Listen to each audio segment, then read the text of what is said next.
folks. Flo here at the CBC Summit in Toronto. I'm here with Kevin Pepler of Intercap and Dotbox. So maybe you could introduce yourself better than I can introduce you. Absolutely. Thanks, Flo. I mean, awesome to be here with you and such a great community that's come out today.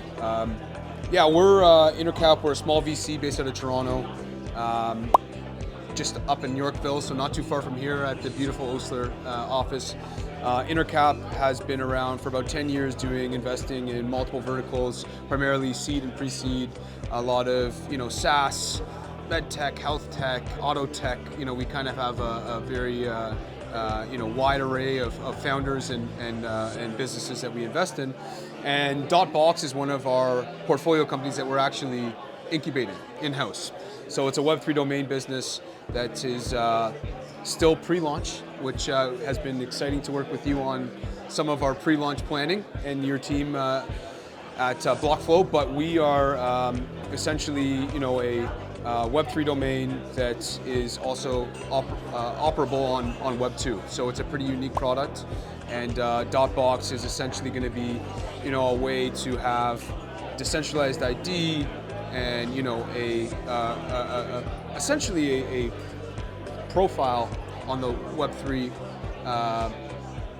as a Web3 domain that you can essentially leverage assets, hold crypto, hold NFTs, and do a lot more as we continue to drive features and product development. So I'd like to hear a little bit more about that. So decentralized domain services essentially is what it is? Yeah, so it's essentially a DID. Yep. If you think about the way that you're interacting between wallets, you have your long, serial number, if you will. This would be Flo.box or Kevin.box. There's a lot of other Web3 native projects and products that are actually launching with .box domains, because we do have native Web 2 operation and operability as well. So we do have the ability to leverage our Web 3 domains on the Web 2 ecosystem. So essentially, as a DID product, you have on-chain, your essentially, if you want to call it your Web3 box, where all of your assets can live. You can trade and send and receive assets. You can hold assets. You can also really kind of leverage the ability to continue driving more secure ways of if you're looking at secure contracts and that sort of thing through your .box domain. With a lot more features that are coming down the road, but essentially what we're looking at is, if you think of the .eth domain and some of the unstoppable domains that are out there, it's going to have a lot of familiar or similar capabilities, but there's a lot more that we can do as a result of being Web 2 native as well. Yeah, I want to ask you about VC specifically. Sure. And in the crypto space, what you tend to hear is that, and maybe you will always hear that, is that there isn't enough and that there is far less VC funding available than there is, for example, in the US, even on a per capita basis. Absolutely. I think a fraction of it. What motivated Intercap to enter the Web3 space, which is still considered high risk by most measures? For sure, yeah. I mean, you know what? We have a long, and can't speak personally about that, but our team has a long, tenure in the domain space, and we own and operate 4 TLDs or top-level domains. 3 are very much Web 2 native, and .box is our first Web 3 domain. And essentially, as Web 3 and crypto and this sort of blockchain buzz continue to progress over the last, call it 3, 4, 5, 6 years.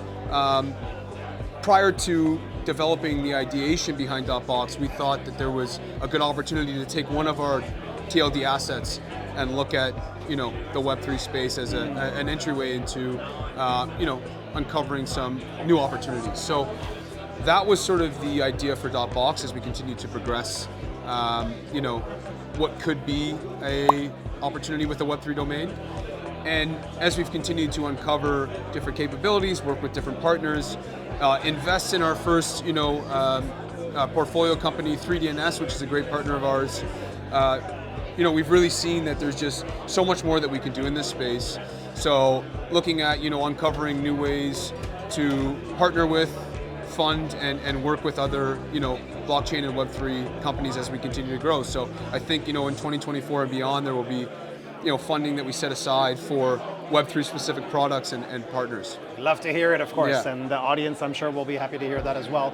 Finally, you have a unique vantage point as sort of like being relatively new to the Web3 space, but having a lot of VC, background.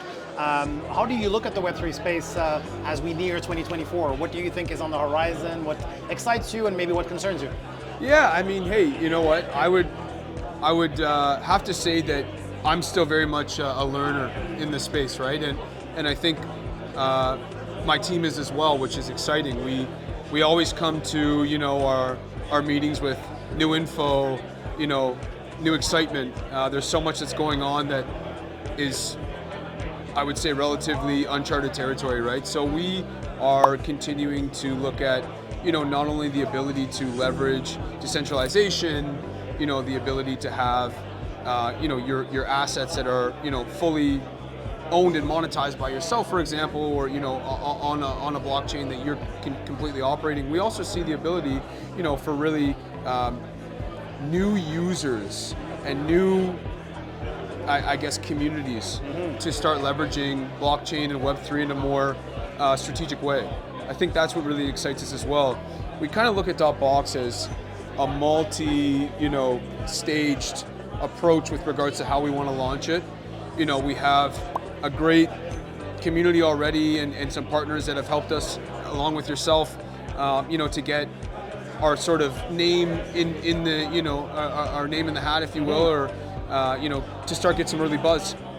And we think that there's obviously going to be some great adoption from enthusiasts, and there's some great Web3 projects and Web3 communities that we are finding ourselves more and more engaged with.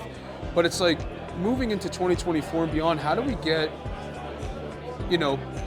those new users, or, my mom, or, those individuals who don't really understand, the power and the capabilities of Web3, how do we get them involved and get them to, own my mom's Dotbox, right? Down the road, it's going to be something that we think is a challenge. We can find ways to, to break into, in terms of driving that new engagement and that new adoption from customers and consumers and businesses who don't even have their foot in the door with Web3. So that's, I think, pretty important and really exciting for us as well. Thank you very much. Thank you, Flo.